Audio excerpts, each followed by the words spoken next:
Arturo Gómez Quijano, autor de Comunicación para Ejecutivos y para todos aquellos que hacen cosas. Bienvenido a Periodista Digital. Muchas gracias, Sandra.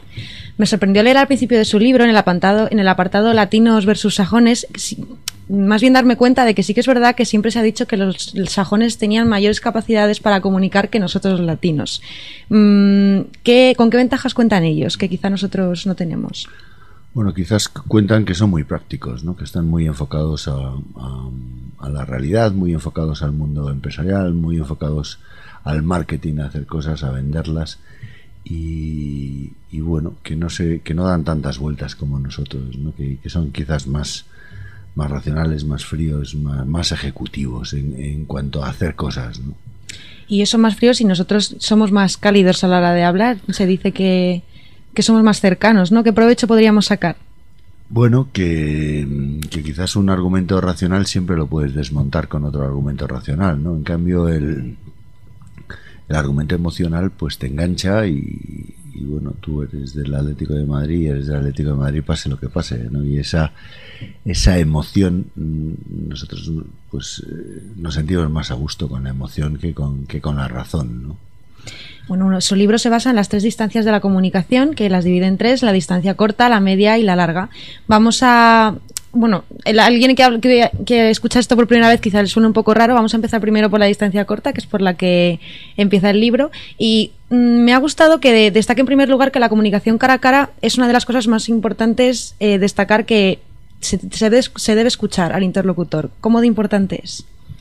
Bueno, yo es que estoy convencido que la comunicación empieza en el otro. Muchas veces pensamos que la comunicación es lo que yo digo, ¿no? Y realmente la comunicación es lo que el otro entiende, ¿no? Entonces, no hay comunicación hasta que algo no empieza a moverse en la cabeza del otro y nos percibe y nos escucha y nos ve de una manera determinada. Entonces, no hay comunicación sin el otro y no hay comunicación si no entendemos bien lo que el otro entiende de lo que estamos diciendo, ¿no? Ese es un poco el principio de la comunicación. Pero sí que pensamos que la comunicación somos nosotros. No, la comunicación es el otro. Sí que es verdad que siempre se parte de la base de la impresión que causo yo. Y hablando de esa impresión, sí que también hace hincapié en la primera impresión que causamos. ¿Cómo conseguir causar una buena impresión? Sí, dicen los americanos que solo tienes una ocasión para dar una primera impresión, ¿no? Y la primera impresión, la primera imagen que tenemos de alguien perdura, ¿no? En el tiempo y es más difícil de cambiar, ¿no? Con lo cual, también en la primera vez tenemos la oportunidad de cómo queremos que nos vean, ¿no? Y eso es importante. Por ejemplo, ahora en el mundo de Internet, de las redes sociales, ¿qué dice Google de nosotros, ¿no? Y si no tenemos una personalidad en la red, pues podemos construirla y construirla de la manera que nosotros queremos que nos vean, ¿no? Entonces, la primera ocasión es una oportunidad, ¿no? Y bueno, pasando a la distancia media, que se hace referencia a la comunicación en grupos, uno de los primeros puntos de los que se habla en la distancia media es aprender a decir que no. ¿Por qué nos cuesta tanto decir que no? Bueno, porque decir que sí es más fácil inicialmente, ¿no? A corto plazo nos facilita las cosas decir que sí, no nos genera muchos problemas, pero al final los problemas de verdad nos los genera cuando no sabemos decir que no a esas cosas que no nos interesan, ¿no? Para decir que no, lo que necesitamos es un plan. Entonces lo que pasa es que la mayor parte de las veces no tenemos un plan y entonces no sabemos a qué decir que sí, a qué decir que no y decimos a todo que sí por vergüenza pero en realidad lo que nos falta es un plan. El plan nos ayuda a eliminar cosas y a coger cosas, ¿no? Pero si estamos tan concentrados en la imagen que causamos de nosotros mismos y en transmitir pensamientos positivos, el hecho de decir que no puede dañar esa imagen. Bueno, el hecho de decir que no probablemente nos mejore las relaciones, porque vamos a decir que sí y después no vamos a llegar, vamos a generar insatisfacción. En cambio, decir que no es más duro al principio, es parte de eso que se viene llamando asertividad, que es defender lo que uno cree que tiene que defender, pero con educación, con buenas maneras, con argumentos, con buenas formas. Es lo más difícil quizás la comunicación, ¿no? La asertividad, defender lo nuestro, pero escuchando y respetando a los demás. Me ha llamado mucho la atención, además, el consejo de no dejar lugar a la sorpresa. O sea, ensayar o entrenarse para cualquier tipo de pregunta, para cualquier tipo de ataque, o incluso guardarte en la recámara algunos temas de conversación que sean interesantes, anécdotas divertidas. Bueno, lo que decía antes del plan, todo lo que sea improvisación es un desastre, ¿no? Una de las máximas es todas las improvisaciones bien preparadas, ¿no? Esa parte quizás es una asignatura pendiente que tenemos, ¿no? De preparar las cosas, de prepararnos. En nuestro caso, en la facultad, que tanto nos une y que tanto nos gusta, pues tenemos la experiencia muchas veces del profesor que viene sin preparar las clases. Eso pasa factura. Vamos a una conferencia y el conferenciante pues no se lo ha preparado o sigue dando la misma conferencia que hace 5 o 6 años. Entrevistamos a alguien y nos damos cuenta que no se ha preparado la entrevista, que no se lo ha trabajado. Entonces eso siempre da una mala imagen, y por el contrario, todo lo que está bien preparado pues tiene ya mucho avanzado para salir bien, ¿no? Bueno, además en la distancia media, aunque también en la distancia corta intuyo que es muy importante, en la distancia media es donde desarrolla el lenguaje no verbal del emisor. ¿Puede hablarme de alguna de las cosas que transmitimos con el cuerpo, con la voz? Bueno, hay un famoso estudio que dice que el 7% de la información que recibe el receptor es verbal, el 38% es no verbal, el 38% es paraverbal, es decir, el tono, la voz, la cadencia, el ritmo, y el 55% es no verbal, ¿no? Es cómo ocupamos el espacio, cómo nos movemos, qué dice nuestro cuerpo, ¿no? Pues muchas veces tenemos una persona que está trabajando con nosotros y que nos pide un tiempo para vernos y para hablar con nosotros, y su cuerpo nos está diciendo a gritos que es muy importante, y sin embargo nosotros pues no le damos importancia, pero todos los signos externos nos están diciendo que esa persona nos está pidiendo ayuda, ¿no? Y ahí está todo el mundo de los gestos, lo vemos en los políticos, ¿no? Cuando se hunde el Prestige, el rey va a la playa, ¿no? ¿Y qué se hace en la playa? Pues nada, pero es un gesto, ¿no? Y toda esa comunicación sin palabras que está en el fondo del comportamiento humano, que todo comportamiento en sí mismo es comunicación, ¿no? Y no decimos nada con la boca, pero lo decimos todo con los gestos y con lo que hacemos, ¿no? Lo que hacemos es el mensaje. Bueno, pasando ahora a la distancia larga, nos encontramos ahora mismo hablando para una audiencia. ¿Qué aspectos tenemos que controlar a la hora de comunicarnos con un público tan grande y tan incontrolable? Bueno, pues la primera, como cualquier comunicación, pensar quién es el otro, ¿no? Pensar quién está detrás. La comunicación para medios de comunicación de alguna manera nos engaña, porque estamos hablando con un periodista en un medio. En realidad no estamos hablando para él, sino para sus audiencias, ¿no? Para sus lectores, para sus oyentes. Y quizás es la menos natural de todas, y la que menos dominamos, y la que más necesitamos prepararnos, ¿no? Lo vemos muchas veces en la comunicación de crisis, que los portavoces no están preparados para enfrentarse a los medios, ¿no? Lo veíamos en ese programa de Salvados, o con el Cayetano de Alba, ¿no? Sí. que no dominaba un entorno súper profesionalizado, ¿no? Entonces el mensaje llega en malas condiciones, ¿no? Y eso es complicado. Debemos, o sea, si vamos a hablar de los medios, es otras técnicas, pero sobre todo pensar en el otro, pensar en la audiencia, ¿no? ¿A quién nos dirigimos? ¿A quién se dirige Periodista Digital? ¿A quién se dirige este programa? ¿A quién le estamos hablando al final, ¿no? ¿Quién está al final del micro, ¿no? Del hilo? Sí, porque además es muy difícil, vamos, yo estudiando periodismo sí me he dado cuenta de lo importante que es hablar para un público tan amplio, pero una persona que no está acostumbrada es difícil plantearse el hecho de me voy a poner delante de una cámara, a lo mejor con un periodista al lado o yo solo, y me va a estar escuchando un montón de gente, ¿cómo me ve? Ya no hay comunicación en el doble sentido, estás comunicando únicamente tú. Claro.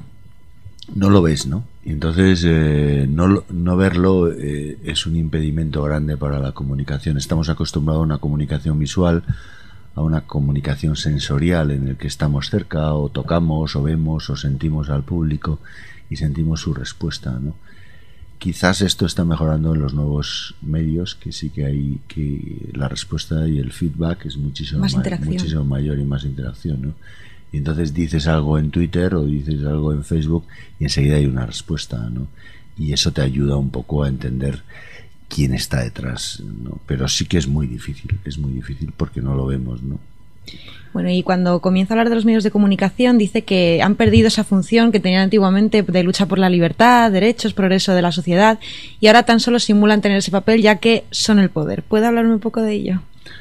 Bueno, los medios, tal y como lo entendemos, los diarios, el periodismo nace como un derecho de expresión para garantizar los demás derechos, ¿no? De opinión, de expresión, de reunión, y frente a un poder absoluto, y son la garantía, ¿no? Los diarios son la máxima expresión quizás de ese mundo liberal, de ese estado liberal de derechos, y entonces, bueno, pues son un poco o están pensados un poco para ser el guardián de esas libertades y para demandar, denunciar los abusos del poder, ¿no?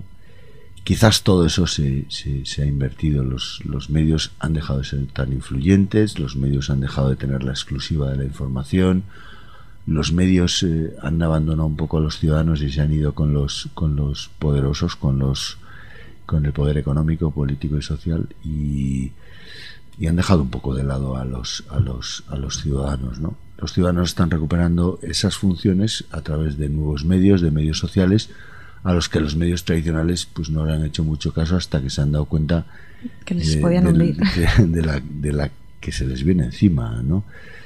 De alguna manera eso ese modelo de los medios como modelo de influencia está acabado, está agotado. Los grandes medios tradicionales no saben muy bien qué hacer, por dónde tirar, y los ciudadanos están solucionando sus problemas de información y de comunicación a través de otros medios más abiertos, más participativos, más sociales, y eso parece que va a ir por ahí, ¿no? Y los medios tradicionales pues están corriendo a ver si consiguen hacer algo, pero no saben el qué, ¿no? ¿Usted tiene alguna idea de cómo podrán salvar esa distancia que han salvado Internet, por ejemplo? Ni idea. O sea, yo creo que lo básico o lo que nos une a todos es que no tenemos ni idea ahora mismo de lo que va a pasar. Y hay grandes gurús y gente que dice que sí. La verdad que no lo sabemos. La verdad que tampoco sabemos si los medios sociales que tenemos ahora, que están empezando y explotando ahora, si van a ser, se van a mantener de esta manera, ¿no? Normalmente al poder lo que le gusta es controlar, y ahora de momento Internet y las redes sociales están un poco descontroladas, ¿no? Lo están. Y bueno, coincido con usted, y supongo que habla desde la experiencia cuando dice que cuando va a ser entrevistado el periodista no va a parar hasta que consigue un titular. ¿Cómo saber si el titular que le va a dar es el que él va a elegir como más sugerente para ponerlo? ¿Cómo conseguir darle esa impresión al periodista? Bueno, habría que conocer también un poco al periodista, saber qué es lo que quiere, saber cómo es su programa, saber su trayectoria, saber haber leído otras cosas de él. No es algo intuitivo. Lo que está diciendo eso es que tendrías que construir una idea que sea atractiva para él, ¿no?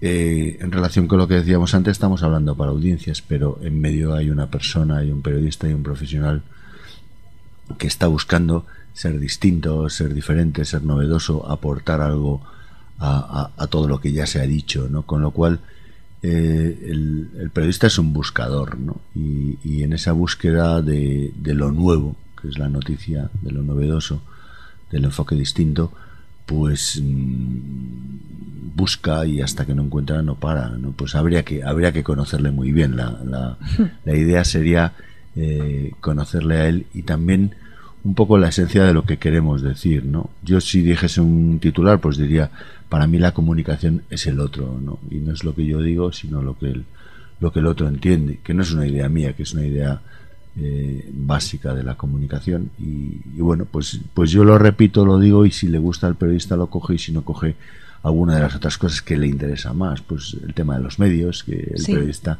está muy preocupado, ¿no?, con el futuro de los medios, porque es su futuro profesional, ¿no? Sí, sobre todo también creo de la imagen que se tiene ahora mismo de los medios, que es muy diferente de lo que ellos creen que tienen. Vamos a aplicar un poco la teoría a la práctica, y usted mencionó en su libro a Obama. Sí que es verdad que es un gran comunicador, pero ¿por qué es gran comunicador Obama? ¿Qué hace? ¿Qué dice? ¿Cómo se comporta? Pues yo creo que Obama, primero, controla muy bien la escena. Después conoce muy bien cómo funcionan los medios y cómo funciona la comunicación política, ¿no? Y después él es una personalidad muy atractiva, ¿no?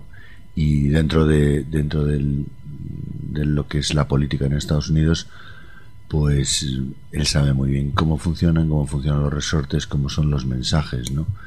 Yo creo que en el tema de Obama, lo más destacado, o lo que podemos aprender los que nos gusta la comunicación, es que se generó unas expectativas altísimas, ¿no? y unas expectativas que desde el principio ya se veía que era imposible satisfacerlas, ¿no? Con lo cual esta decepción que ha generado estaba ya en las altísimas expectativas que se habían generado, ¿no?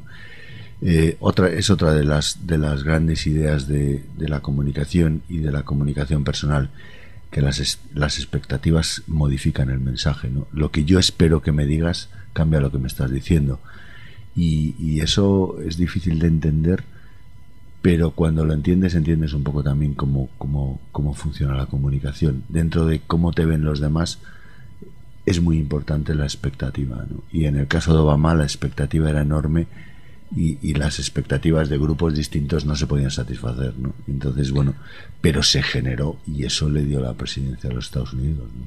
¿Y cómo controlar esas expectativas para que no sean superiores a las que tú puedes cumplir? Bueno, muchas veces somos nosotros mismos los que de una manera inconsciente o una manera ingenua sobrevaloramos, o sea, elevamos las expectativas de los demás, ¿no? Decimos a nuestro jefe: oye, te voy a presentar un informe que ya verás qué informe, oye, qué entrevista he hecho, ya verás. Y bueno, y después eso, cuando lo ves, dices, bueno, pues tampoco no es para tanto, ¿no? Pero claro, porque hemos generado unas altas expectativas, ¿no? Entonces, nosotros la percepción de los demás no la podemos manejar tanto, ¿no? Como me ven los demás no lo podemos controlar mucho, pero las expectativas sí, y quizás podemos regular la satisfacción de los demás regulando las expectativas, ¿no? Y a veces nos interesa bajarlas y para generar esa satisfacción, ¿no? Bueno, y pasando del otro lado del charco a España, quiero saber qué opina de las dotes de comunicación de empresarios españoles o políticos españoles, y quién le parece a usted que es y no es buen comunicador. En general. Sí, si usted tiene alguna persona a la que diga, cuando sale en la tele yo creo que transmite seguridad, o no debería dedicarse a esto. Bueno, ahora mismo, pues por ejemplo, tenemos el ejemplo del rey, ¿no? Quizás de los políticos de los últimos 30 años de la transición española, quizás es el que mejor ha manejado las distancias, ¿no? Maneja muy bien la distancia corta con periodistas, con políticos y con los medios de comunicación, que él sabe que después transmiten esa imagen suya.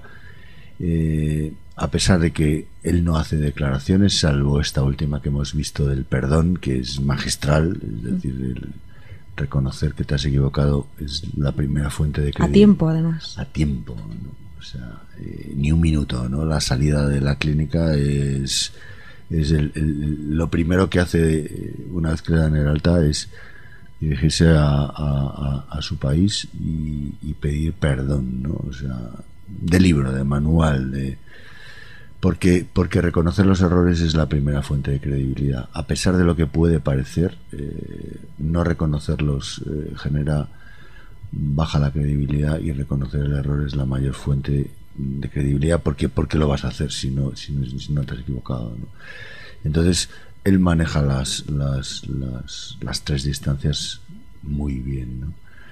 Por otra parte, pues estamos echando en falta a nuestro presidente del gobierno, que no sabemos si es que está, si es que no está, si es que... Sí, está bastante escondido. Sí, está bastante escondido, ¿no? Entendemos que es difícil la situación que tiene, pero la sociedad española pide explicaciones, ¿no? Este goteo de recortes, de medidas, bueno, pues necesitaría más explicación y más... Y creo que ese desgaste pues lo está acusando y lo pagará, ¿no? ¿Y cree usted que es buena idea, para terminar, el hecho de que el presidente del gobierno aparezca ahora menos, esté un poco más escondido y deje las funciones más de cara al público para la vicepresidenta? ¿Es buena idea delegar esas funciones en situaciones de crisis? Bueno, es una estrategia que se llama el cortafuegos, ¿no? Es decir, que pones gente en medio para no abrasarte tú en todas las crisis, ¿no? Pues, por ejemplo, era paradigmático en el caso de José Luis Rodríguez Zapatero, que ponía a sus vicepresidentas que fueran las que atacaran los asuntos y los elementos de crisis, ¿no? En el caso de Rajoy es que ni siquiera aparece, porque Zapatero sí que aparecía después en algunas ocasiones, aunque fuera para dando respaldo, ¿no? Pero yo creo que a mí me parece excesivo, y me parece que hay un papel de presidente de gobierno, de líder ejecutivo de la nación, que tiene que salir, tiene que dar la cara y tiene que dar explicaciones, ¿no? Independientemente que tiene que hacer la política del cortafuegos, porque si no ya estaría abrasado, ¿no? En 100 días. Pero me parece excesivo, ¿no? Él da la cara en el Parlamento, da la cara pero bueno, ha habido algunas espantadas también de libro, ¿no?